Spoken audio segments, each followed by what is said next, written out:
A astrologia védica Jyotish, 5 a 7 mil anos, vem da Índia, da tradição hindu, e a palavra Jyotish significa a ciência que estuda as luzes celestes, ou seja, as estrelas, os astros, os signos, os planetas, os sóis.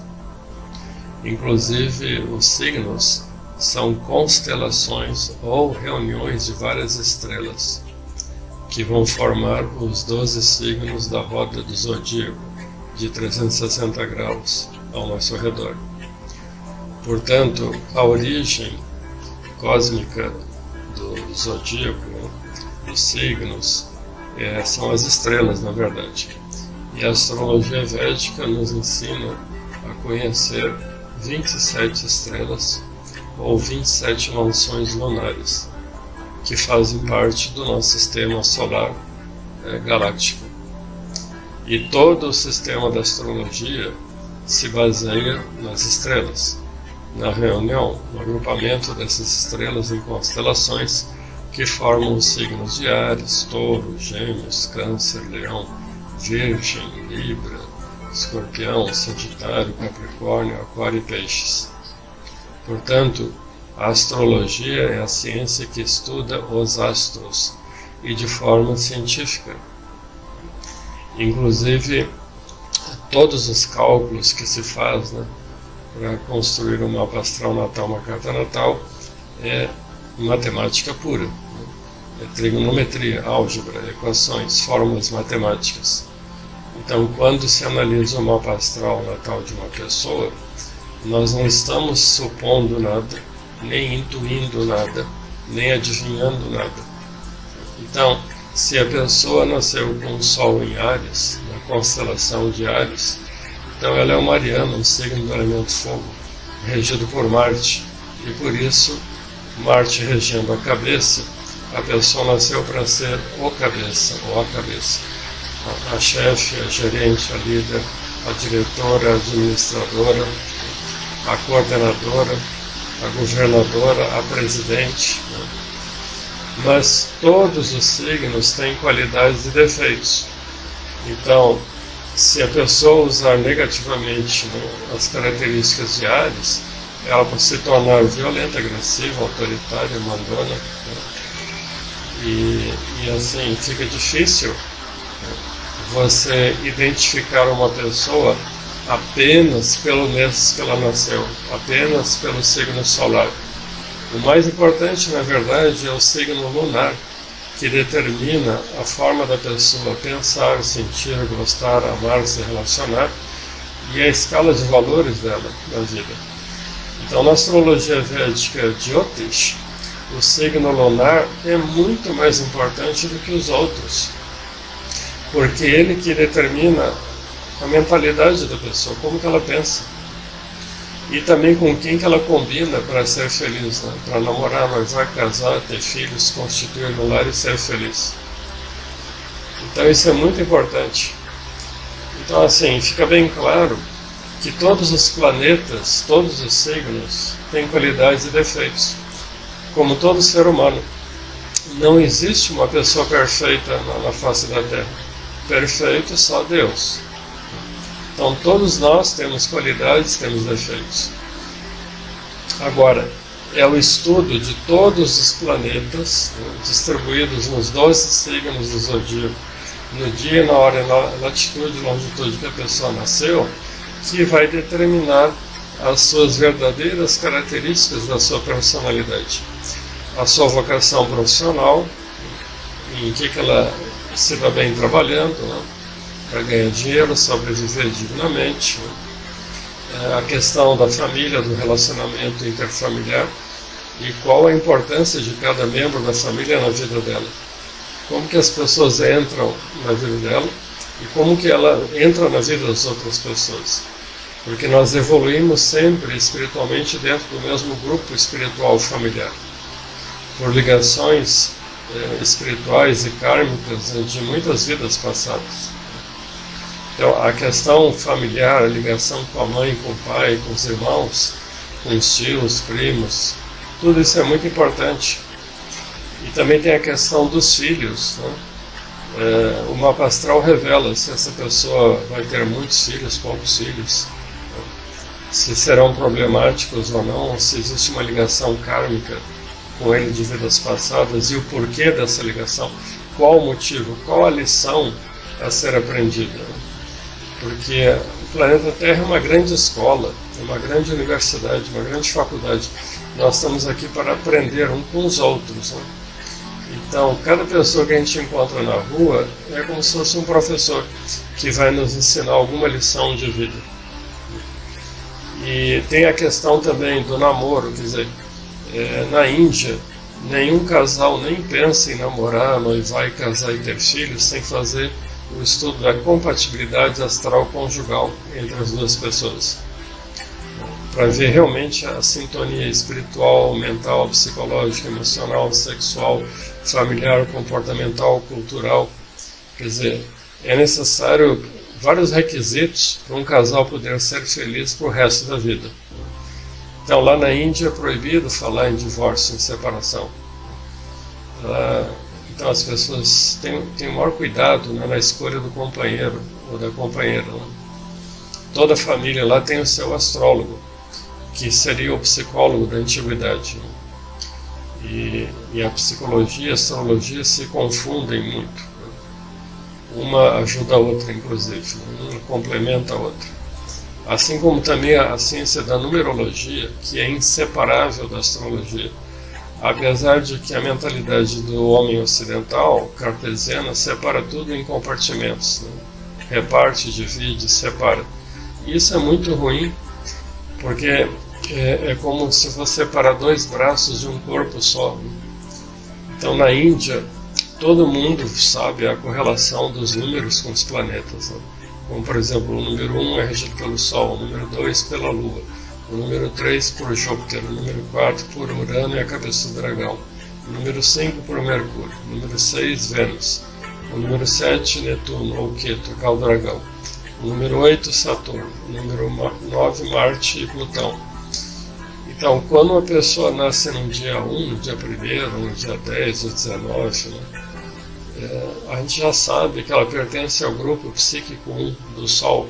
Então, são pessoas que têm condições de brilhar como o Sol, de serem líderes, né, desbravadoras, guerreiras, né, que iniciam projetos, né, elas têm iniciativa, né, gostam de iniciar, começar novos projetos, têm capacidade de liderança.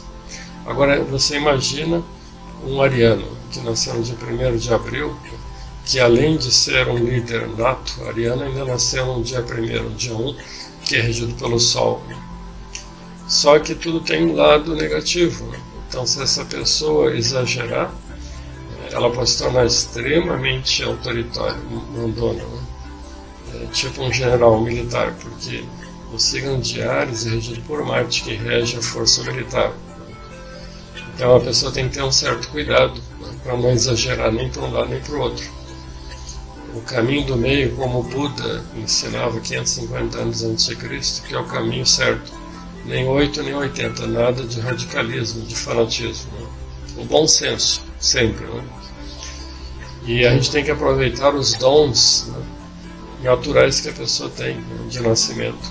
Todos nós nascemos com qualidades, com potencialidades, com dons latentes, né, extraordinários.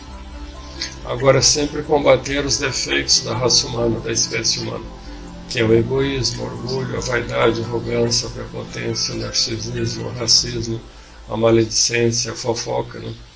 Tudo isso tem que ser combatido e que faz parte da vida de todo ser humano, uns mais, outros menos, né?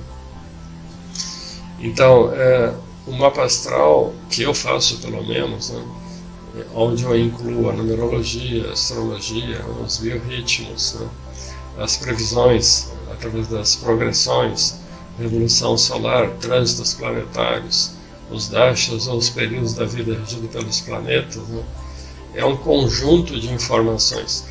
Então, quanto mais informações você tem sobre você mesmo, mais fácil é para você se entender, se compreender, se aceitar e ainda agradecer a Deus, porque a mania das pessoas é de reclamar. As pessoas têm uma tendência, né, absurda de reclamar. em vez de agradecer. Mas na medida em que nós vamos evoluindo, né, espiritualmente, nós vamos aprendendo a dar mais valor à nossa vida, né, a tudo que Deus nos deu. Então, o mapa astral natal e a numerologia é o processo mais profundo, mais completo que existe, no sentido do autoconhecimento, do autoaperfeiçoamento, do auto-melhoramento, né, da transformação e reforma íntima. Porque o verdadeiro crescimento nós tem que ser de dentro para fora, e não de fora para dentro, né? E de forma natural, espontânea. E então, também no mapa astral védico a gente vê as crises que a pessoa pode passar, né? As crises existenciais, financeiras, conjugais, de saúde, né? E como evitar, como prevenir, e como neutralizar, como transmutar os karmas negativos em positivos, né? Isso é muito fácil, né? Na medida em que você conhece a astrologia védica, você é capaz de trabalhar o seu destino, o seu karma, o seu dharma. Ninguém nasceu para sofrer. Deus, Pai, Criador, não gerou, não criou seus filhos para o sofrimento. O que causa sofrimento é a ignorância, a falta de informação, de sabedoria que nós ainda temos, né? Porque nós estamos ainda num estágio muito primitivo, precário, né? De evolução espiritual nessa Terra. Ainda bem que já entramos, né, na fase de transição planetária, onde o planeta Terra deixa de ser um planeta de provas e expiação para ser um planeta de regeneração espiritual. Mas esse processo de transição planetária pode durar 2, 3 séculos, né, ou mais, né? Nós estamos apenas no início desse processo. E também lembrando que nós já entramos na Era de Aquário, na nova era. E quando que nós entramos na Era de Aquário? Muito simples. Quando surgiu o grito de liberdade, ou de libertação da espécie humana, da raça humana. Isso já começou lá na década de 60, quando surgiu o movimento hippie, né? E a busca da paz, né? Então, da paz mundial, da fraternidade universal, da liberdade, né, dos direitos humanos, da proteção à vida, à ecologia, à natureza, né? Aquário rege a nova era eletroeletrônica, né? Então vocês vejam de lá para cá o avanço científico, né? E aí todo o conhecimento humano tem que ser analisado, racionalizado, comparado, intelectualizado e entendido cientificamente, né, sistematicamente. Isto é a própria Era de Aquário que já surgiu. Nós saímos, né, da Era de Peixes, que era a era dos dogmas, né, que as pessoas tinham que acreditar em todo mundo, né, cegamente. Então, no momento em que nós entramos na Era de Aquário, tudo tem que ser provado, explicado, racionalmente, intelectualmente, cientificamente, né, e não simplesmente acreditar no que os outros falam, né. Então, no próprio mapa astral védico nós podemos saber, né, a questão espiritual da pessoa, né, a evolução espiritual dela, o lado filosófico. Inclusive eu sempre falo para os casais, né, que eu atendo já há mais de 35 anos fazendo mapa astral de milhares de pessoas, né, do Brasil e do exterior, né, pela Skype, pela internet, que assim, o primeiro casamento, a primeira união entre duas pessoas tem que ser em Deus, tem que ser um casamento divino, quer dizer, espiritual. Ou seja, o casal tem que ter a mesma visão de Deus, a mesma visão da espiritualidade, da filosofia de vida, da religiosidade. É impossível, impraticável, um espiritualista se casar com um evangélico, né?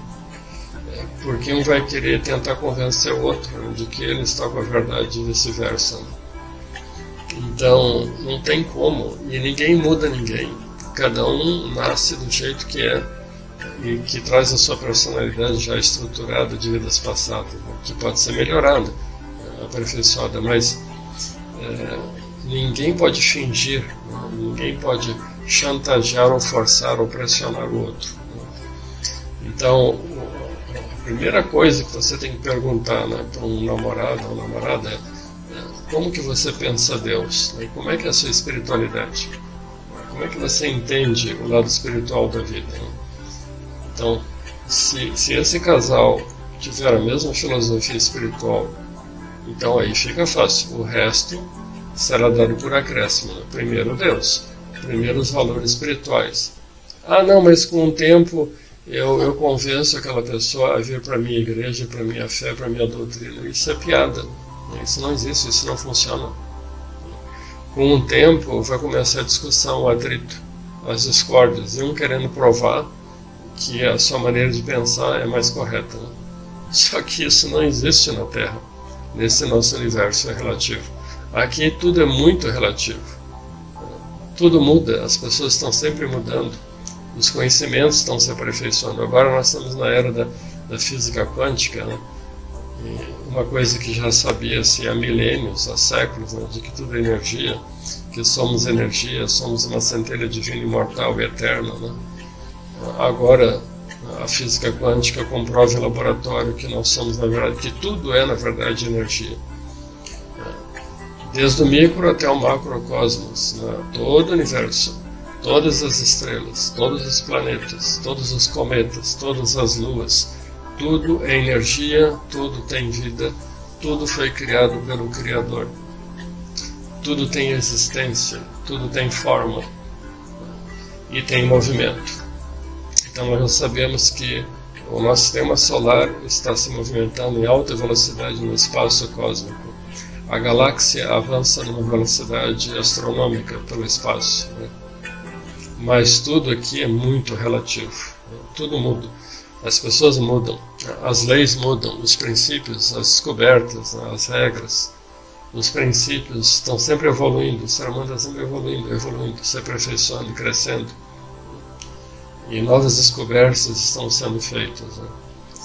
Então, estudar astrologia é estudar a vida, o universo, o cosmos, desde o micro até o macrocosmos, e a sincronicidade perfeita, a sintonia, a harmonia, a ressonância que existe entre o movimento da nossa vida individual com o movimento da vida planetária, astrológica, do sistema solar, das estrelas, de todo o universo.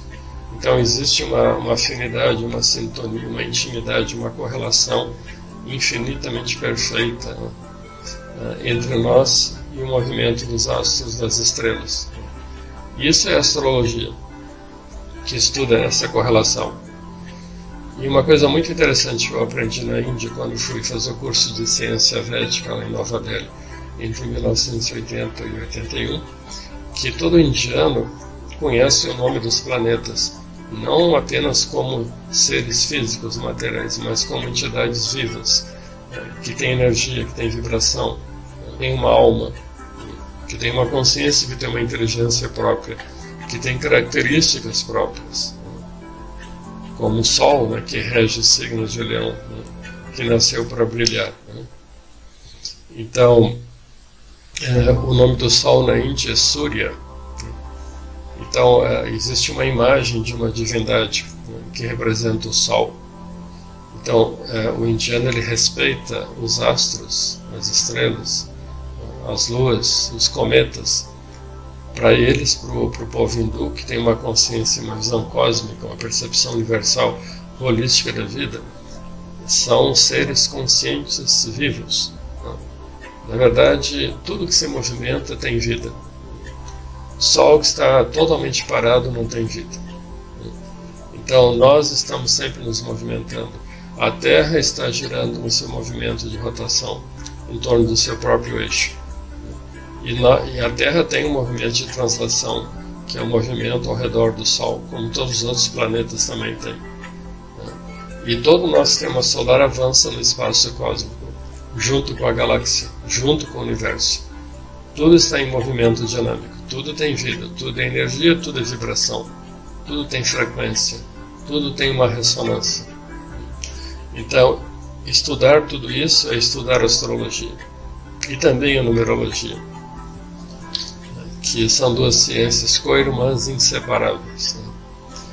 E voltando para a questão do mapa astral natal, por exemplo, podemos estudar qual é a carreira profissional que a pessoa deve seguir, né?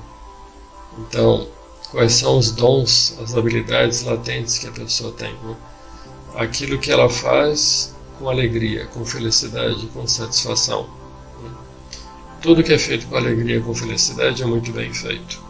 Então as pessoas deveriam aprender a ganhar dinheiro com aquilo que lhes traz felicidade, alegria e satisfação, e que vai beneficiar os outros, né, a comunidade. Lembrando da mensagem de Jesus Cristo, né, a máxima de Jesus: amor e caridade, eis o caminho da salvação. Orgulho e egoísmo, eis o caminho da perdição. Fora da caridade, não há salvação. E a prática da caridade é tão fantástica que combate exatamente o maior defeito humano, que é o egoísmo.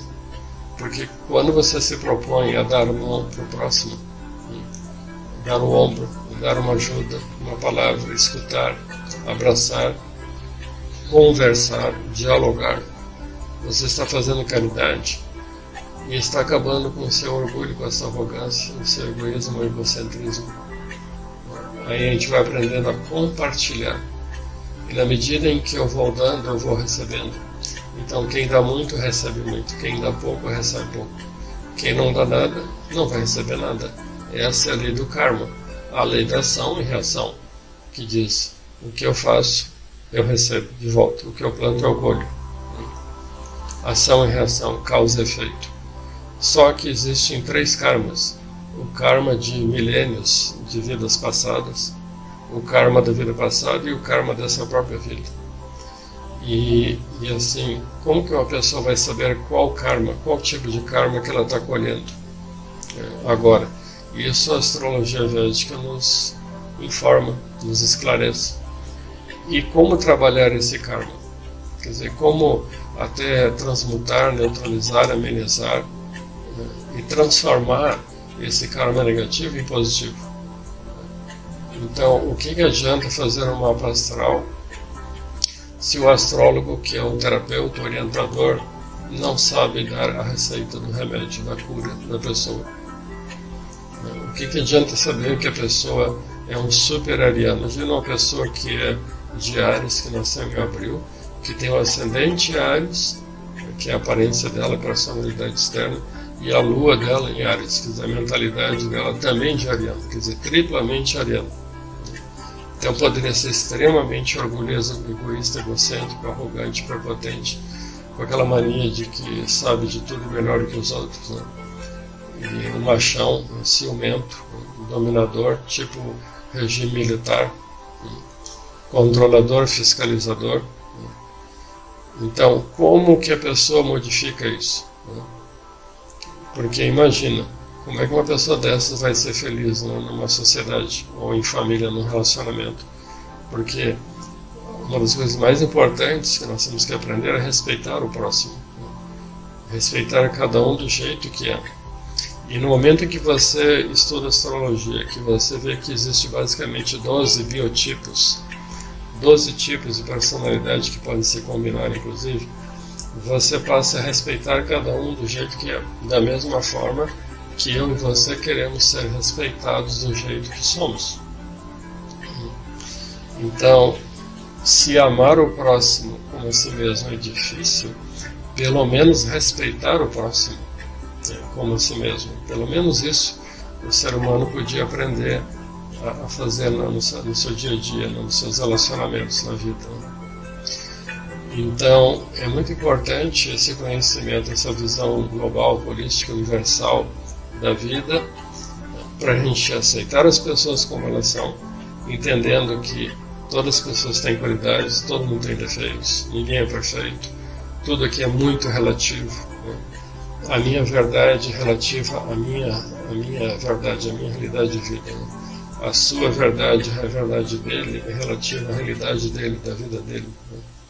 Do passado dele, do mundo que ele vive, né? Então, o respeito é uma das coisas mais fantásticas, né, que nós podemos desenvolver. Como também a capacidade de agradecer, da gratidão, né?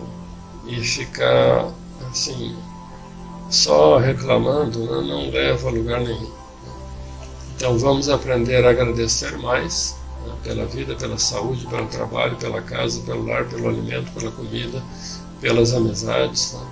Porque quantas pessoas não têm nada disso no mundo? E essa questão da amizade, que inclusive é regido pelo signo de Aquário, é uma coisa muito importante. Saber conviver em sociedade, né? Trabalhar em equipe, né? A diplomacia, o respeito, a educação, a aceitação, né?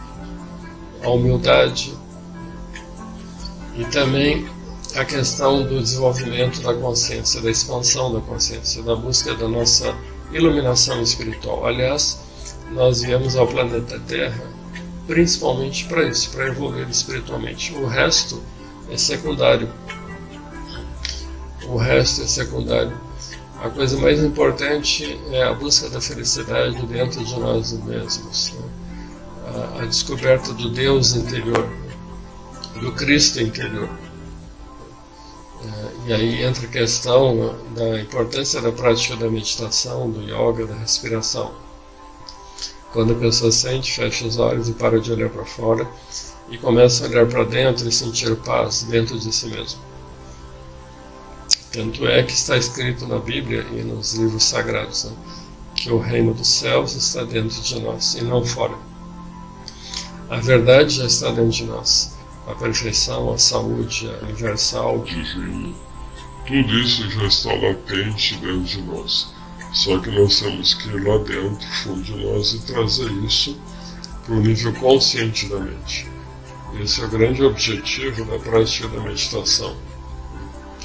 O autoconhecimento, o autoaperfeiçoamento, a nossa evolução, desenvolver estados mais evoluídos de consciência. Não apenas vivenciar o estado da vigília, do sono, dos sonhos, mas também um quarto estado de consciência, de expansão da consciência, né? Da reconexão com o nosso eu, o nosso self, né? O nosso ser divino interior transcendental. E desenvolver então a consciência cósmica, isso é o primeiro estágio do processo de iluminação espiritual. Depois a consciência divina. E depois a consciência de unidade, ou o sétimo estágio de consciência, o estado unificado da consciência, para finalmente chegar no nível supremo de consciência, o oitavo estágio de consciência, a consciência de Brahman, a consciência da totalidade, da plenitude, do absoluto. Então, Deus nos deu todo esse potencial, essa capacidade, essa habilidade da gente evoluir, crescer espiritualmente, né? Mas não apenas intelectualmente, mas também em termos de compaixão, de amor, de carinho, de afeto, a expansão do amor, para chegar no nível do amor cósmico, divino, universal e incondicional. E aí então nós poderemos cumprir, né, o que Jesus Cristo, né, nos ensinou: amar a Deus sobre todas as coisas e ao próximo como a si mesmo. Então, todo mundo já sabe, né, que não é possível amar alguém sem antes amar a si próprio. Então, se eu me amo, eu sou capaz de amar os outros. Se eu me entendo, eu sou capaz de entender os outros.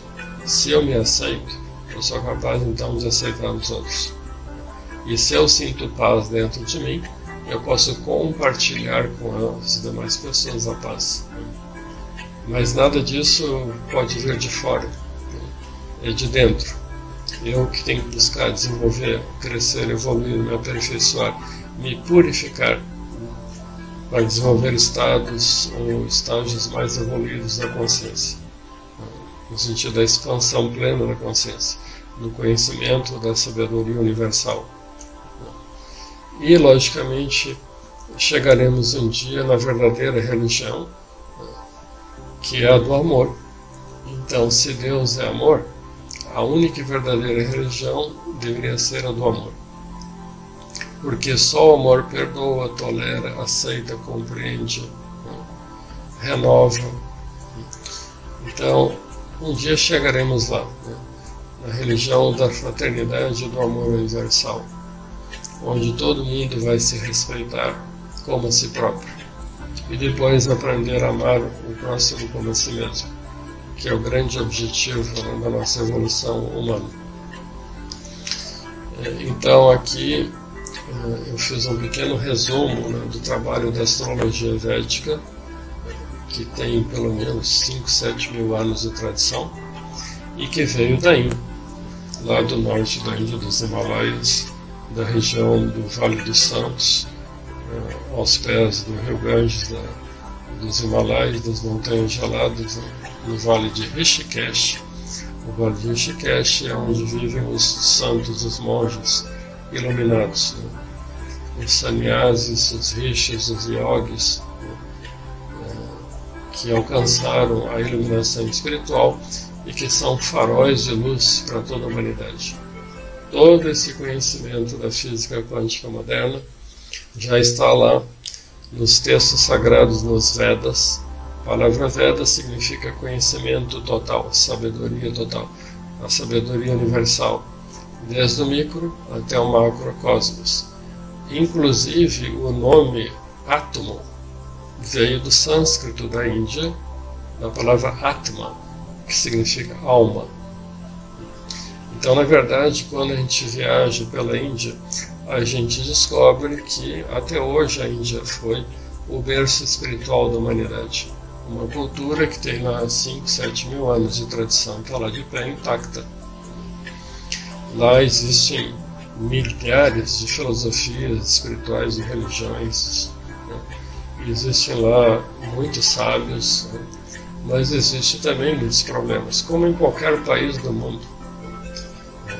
Em todos os países existe riqueza, existe pobreza, existe sabedoria, existe ignorância. Mas a Índia está se tornando uma superpotência.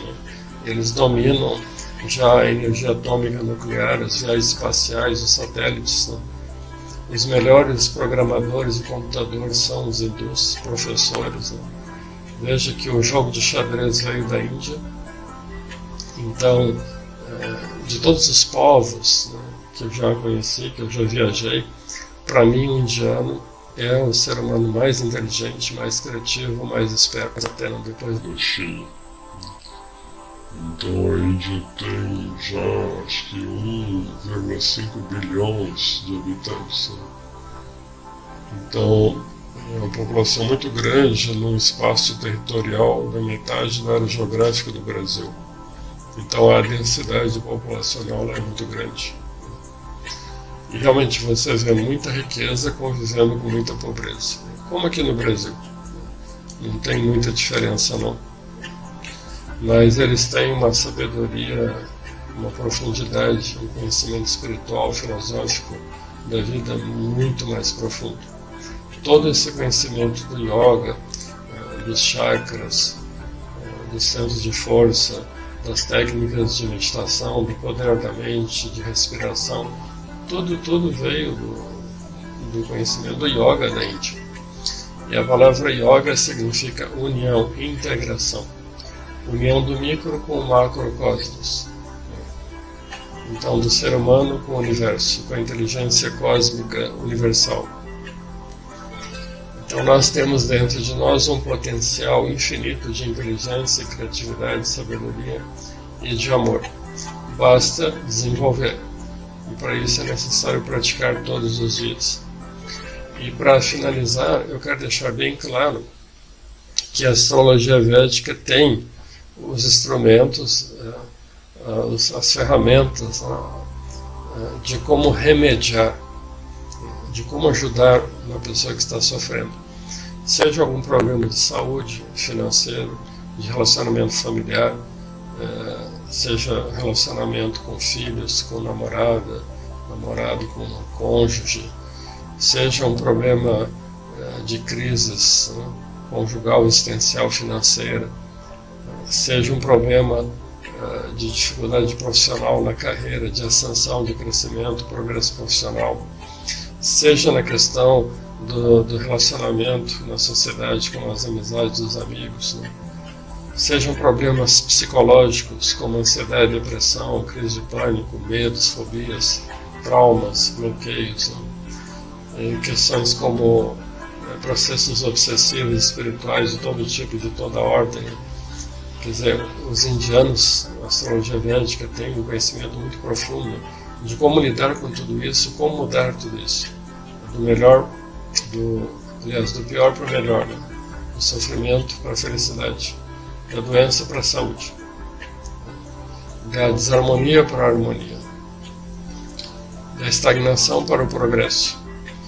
Então, essa outra parte da astrologia védica, que eu também trabalho há muitos anos, são as yagyas, que são os rituais e cerimônias védicas de transmutação do karma, onde os nossos amigos e colegas astrólogos hindus fazem as yagyas, quer dizer, as cerimônias dos rituais, onde eles vão recitar, cantar os mantras dos planetas em benefício de cada pessoa. Então isso é muito bacana. E cada yagya dura 3 horas e através da internet, do Skype, a gente pode participar como se estivesse lá de corpo presente de uma yagya.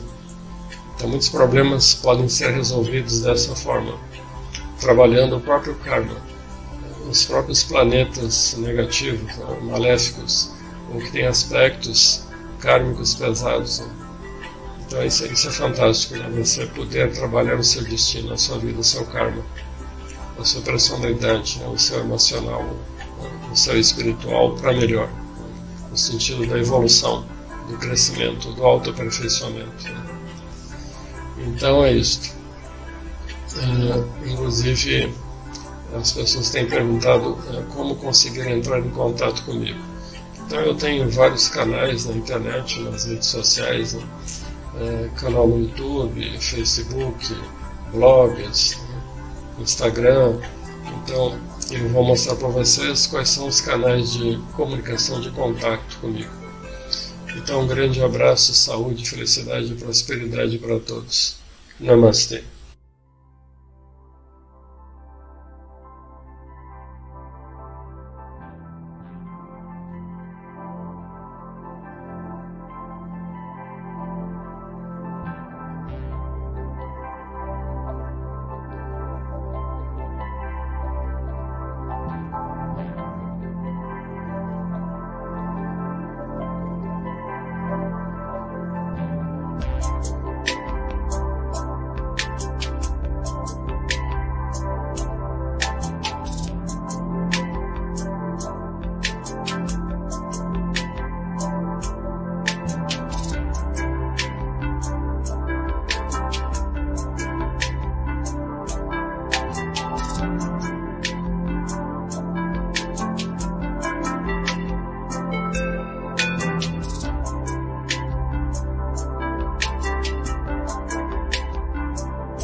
Professor Fernando Loiaco, da Astrologia Védica Jyotish Sideral. Aproveite e se inscreva no meu canal e ative o sininho de notificações. Obrigado.